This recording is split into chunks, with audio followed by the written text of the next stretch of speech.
नमस्कार दोस्तों, आपका स्वागत है स्टॉक विजडम एकेडमी में। आज हम करने वाले हैं फेडरल बैंक का केस स्टडी और आपको बताएंगे कि हमारी जो स्ट्रेटजी वो किस तरीके से वर्क किया है। वो सब मैं आपको डिटेल के साथ बताने वाला हूँ। आज का जो हमारा टॉपिक है वो केस स्टडी आधारित रहने वाला है और हम आज आपको बताएंगे कि हमारी जो स्ट्रेटजी है वो बहुत ही ज़बरदस्त वर्क करती है। हमने पहले भी काफ़ी सारे वीडियो लर्निंग पर्पज से, एजुकेशन पर्पज से डाले हैं। उसमें कम्प्लीटली मैंने आपको बताया है कि ये स्ट्रेटजी आप फॉलो करेंगे तो अच्छा खासा प्रॉफिट आप अर्न कर सकते हो। तो इस वीडियो के अंदर आप बने रहेंगे, मैं आपको डिटेल के साथ बताने वाला हूँ। फेडरल बैंक का ये वीडियो है और केस स्टडी है। इसके अंदर हम बात करने वाले हैं, हमने जो लेवल आपको बताए थे उस लेवल के ऊपर आके फेडरल बैंक ने एक जबरदस्त परफॉर्म किया है। खास करके मैं इक्विटी के अंदर ट्रेड करता हूँ, ऑप्शन को कभी कभी बाय करता हूँ, लेकिन मेरा जो खास जो मकसद रहता है वो इक्विटी ट्रेडिंग, स्विंग ट्रेडिंग और निफ्टी के अंदर रहता है। तो मैं इस प्रकार से ट्रेडिंग करता हूँ। ओनली फॉर टेक्निकल स्किल्स मेरे पास है, ना ही मैं फंडामेंटल एनालिसिस यूज करता हूँ। ओनली फॉर टेक्निकल बेस पे ही मैं ट्रेडिंग करता हूँ। अब मैं आपको सबसे पहले दिखाने वाला हूँ, फिर मैं आपको बताऊंगा कि ये ट्रेड मैंने कब दिया था और उसने कैसा परफॉर्म किया है। सब मैं डेट वाइज आपको बताने वाला हूँ। तो स्टार्ट करते हैं फेडरल बैंक का केस स्टडी। और फेडरल बैंक आपको यहाँ पे शो कर रहा है। फेडरल बैंक का चार्ट है नीट एंड क्लीन, एक दो ही मैं इंडिकेटर रखता हूँ और कुछ रखता नहीं हूँ। अब सबसे पहले मैं आपको समझाता हूँ कि मैंने ये जो स्टॉक्स निकाला था मेरे वॉच लिस्ट के अंदर से, तो क्यों निकाला था और मुझे पता था कि ये किस तरीके से परफॉर्म करेगा, वो मैं सब आपको बताने वाला हूँ। तो सबसे पहले मैं आपको चार्ट को है ना जूम आउट कर देता हूँ पूरा, और मैं आपको बताने का प्रयत्न करूंगा कि ये स्टॉक्स क्या चल रहा है। देखो, सबसे पहले मैं ट्रेंड आइडेंटिफाई करता हूँ कि स्टॉक्स अभी किस तरीके का परफॉर्म कर रहा है। तो सबसे पहले देखो, जब मैंने कंप्लीटली जूम इन कर दिया है तो हमें एक पता चल रहा है कि यहाँ पे अभी प्राइस चल रही है। जो देखो यहाँ पे प्राइस अभी चल रही है, तो मेरे ख्याल से अच्छा खासा स्टॉक्स जो है वो अप ट्रेंड के अंदर चल रहा है। अब मैं थोड़ा थोड़ा जूम आउट करूंगा और मैं बताऊंगा कि मैंने कहाँ पे स्टॉक्स बाय के लिए बोला था और वहां से उसने कैसा परफॉर्म किया है। मैं सब कुछ आपको डेट वाइज बताने वाला हूँ। सबसे पहले मेरा जो टाइम फ्रेम रहता है, मैंने आपको काफी सारे जो मेरे लर्निंग वीडियो उसके अंदर मैंने बताया कि मैं 3 टाइम फ्रेम का यूज करता हूँ और तीनों टाइम फ्रेम और मैं मूविंग एवरेज वगैरह 2-3 प्राइजेक्शन के आधारित जो चीजें रहती है, जो टूल्स रहते हैं, उनका मैं इस्तेमाल करता हूं। तो सबसे पहले बताता हूं। तो ये फेडरल बैंक का चार्ट है और मैंने यहाँ पे देखो एक दो हॉरिजेंटल लाइनों मार्क की थी, ये H1 और H2। ये हॉरिजेंटल लाइन 1 और हॉरिजेंटल लाइन 2 है। ये मैंने मार्क की थी कब? देखो, ये मेरा एक पैटर्न रहता है, आरबीआर पैटर्न उसको बोला जाता है, रैली बेस्ड रैली। यहाँ पे आरबीआर पैटर्न है और यहाँ पे मैंने ये लाइन में मार्क की थी कि कहीं ना कहीं इस एरिया के अंदर प्राइस आती है तो यहाँ से मुझे एक अच्छा बाउंस बैक देखने को मिल सकता है। तो वहां पे मैंने ये दोनों अंडरलाइन मार्क की थी। मैं आपको कंप्लीटली बताता हूँ। देखो, जब यहाँ पे चल रहा था तब मैंने मार्क किया था ये लाइन है। तब तो प्राइस यहाँ पे शायद चल रही थी मेरे ख्याल से 180 के आजू बाजू प्राइस फेडरल बैंक जो है वो चल रही थी। अब मैं आपको बताता हूँ फिर हमने क्यों ये स्टॉक्स को बाय के लिए बोला था, वो सब मैं आपको दिखाने वाला हूँ। पहले मंथली कैंडल, अब मैं जाता हूँ वीकली पे। तो वीकली पे मैं सेकंड टाइम फ्रेम मेरी रहती है, उसको मैं देखता हूँ। वहां पे देखो, तब तक तो उसने कुछ परफॉर्म नहीं किया था।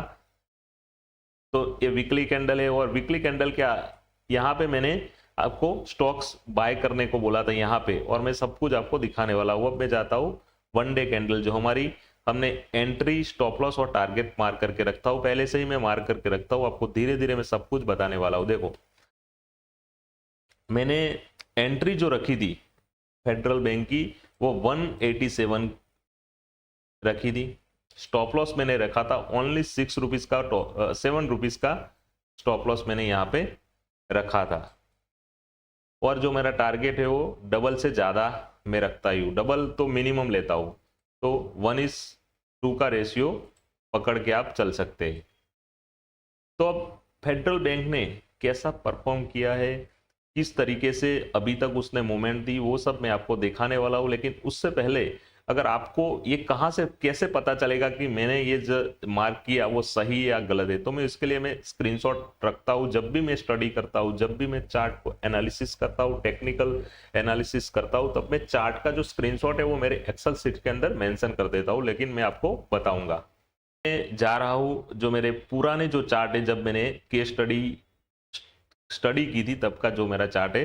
तो सबसे पहले मैं आपको बताऊंगा, देखो मैं एक नोट भी वहां पे मेंशन करके रखता हूं। मैंने आपको देखो 187 एंट्री, स्टॉप लॉस जो है 184 और जो मेरा टारगेट है 195, लेकिन उससे भी ऊपर मैंने रखा था। अब देखो उस टाइम भी लिखा हुआ है, मेरी पूरी नोट है कि मैं इस स्टॉक्स के अंदर जो इक्विटी का स्टॉक्स है, बैंक का स्टॉक्स है, तो उसके अंदर मैं क्या सोच रहा हूँ वो सब मैंने यहाँ पे मेंशन किया था। देखो वहां पे कंप्लीटली मैंने यहाँ पे लिखा हुआ है एंट्री, स्टॉप लॉस और टारगेट। टारगेट डबल से ज्यादा मिल सकता है उसमें, ये मैंने लिखा था। लेकिन देखो मैं स्टॉक को ट्रेलिंग करता हूँ तो मैं जबरदस्त टारगेट एंजॉय कर सकता हूँ।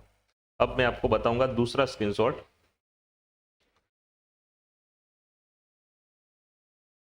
दूसरा मेरा जो स्क्रीनशॉट है ये, इसमें ये जो स्क्रीनशॉट है उसमें पूरा आपको दिख तीनों टाइम फ्रेम मैंने ली है। ये डेली के टाइम फ्रेम है, वीकली पे कैसा था और मंथली पे कैसा था, वो स्टॉक्स का प्राइस एक्शन मैं आपको पूरा बताऊंगा। देखो ये बॉक्स मैंने मार्क किया था, बॉक्स में मार्क करके रखता हूँ। और फिर मैंने देखो 187 पे एंट्री और 184 पे स्टॉप लॉस और डबल से ज्यादा हमारा टारगेट। लेकिन तब यहाँ पे चल रहा था 180 के आजू बाजू स्टॉक्स अराउंड चल रहा था, तब तो हमें उसने एंट्री नहीं दी थी। 190 शायद चल रहा था, 190 के आजू बाजू, हमें तब तक एंट्री नहीं मिली थी। यहाँ पे दिख रो आपको शो कर रहा है। अब मैं पूरा ये जो लिखा हुआ है उसको हटा रहा हूँ और आपको बताता हूँ कि ये मैंने जब सजेस्ट किया था तो कौन सी डेट थी, जो मेरी टेलीग्राम चैनल है उस पर मैंने आपको दिया था, और उसने कैसा परफॉर्म किया है ओवरऑल फेडरल बैंक ने, वो मैं आपको बताने का प्रयत्न करूंगा। तो देखो तारीख यहाँ पे शो हो रही है 2/4/2025, यानी कि 2 अप्रैल 2025। तब मैंने स्टॉक्स दिया था, यहाँ पे शो भी हो रहा है 10:24। तब मैंने ये स्टडी की थी और हमें एंट्री जो मिली वो भी मैं आपको बताऊंगा, और उसने कैसा परफॉर्म किया वो सब मैं आपको दिखाने वाला हूँ।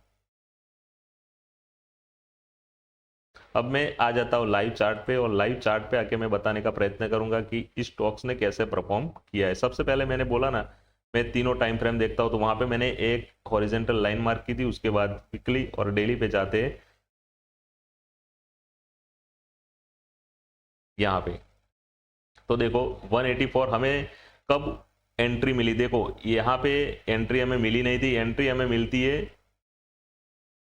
देखो यहाँ से धीरे धीरे प्राइस डाउन आती है, लेकिन यहाँ हमारा जो 187 का जो मतलब एंट्री पॉइंट है यहाँ से थोड़ी ऊपर चली जाती है और उस दिन क्लोज हो जाती है प्राइस, धीरे धीरे फिर ओपन होती है और नेक्स्ट डे हमें एंट्री मिलती है। एंट्री मिलती है कब, 6 मई 2025 को हमें एंट्री मिलती है। 186 उसने लो लगाया था, और उसके बाद धीरे धीरे धीरे प्राइस क्या करती है, धीरे धीरे वहां से देखो डाउन गई थी, फिर ये कैंडल रेड थी पूरी और 183 वहां पे गई थी, ₹1 डाउन गई थी, और उसके बाद धीरे धीरे वो कैंडल ग्रीन के अंदर कन्वर्ट हो गई, और वहां से फिर कौन सी तारीख है 9 मई को वो सिर्फ गैप अप ओपन हुई और अच्छा खासा यहाँ पे उसने जबरदस्त बाउंस बैक किया। हमारी जो प्राइस थी वहां से देखते हैं अब क्या उसने किया है, धीरे धीरे धीरे देखते हैं आप, धीरे धीरे धीरे धीरे धीरे अब हमारा टारगेट मिल गया कितना, ₹32 का हमारा यहाँ पे हमें टारगेट मिल चुका है। कितना, हमें ये तो यहाँ पे ही टारगेट तो मिल चुका था, ₹8 जो टारगेट था हमारा वो तो वहां पे ही मिल चुका था, लेकिन हमें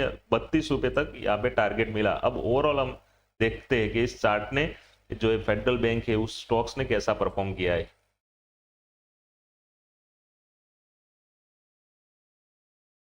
धीरे धीरे डाउन है, दोबारा भी इस लेवल पे आया तो देखो हमारा एसएल हिट नहीं किया है, एसएल को टच नहीं किया, फिर वही 87 दोबारा भी हमें एंट्री मिली और वहां से भी अच्छा खासा परफॉर्म किया है, क्योंकि ये लेवल जबरदस्त पावरफुल था, ये लेवल नीट एंड क्लीन था, ये लेवल नीट एंड क्लीन था। तो एक बार यहाँ से हमें एंट्री मिली तो एक जबरदस्त मूवमेंट आई, दूसरी बार धीरे धीरे डाउन आया क्योंकि उस समय निफ्टी और जो बैंक निफ्टी है वो मतलब ओवरऑल डाउन परफॉर्म कर रहा था। फिर दोबारा हमें एंट्री मिली और एंट्री मिलने के बाद दोबारा कैसा परफॉर्म किया मैं बताता हूँ आपको। देखो यहाँ से भी फिर यहाँ से एंट्री मिलने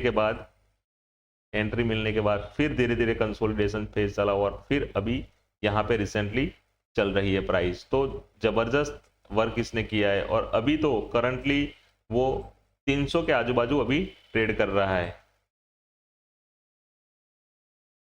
ये कैंडल मैं आपको बताऊंगा।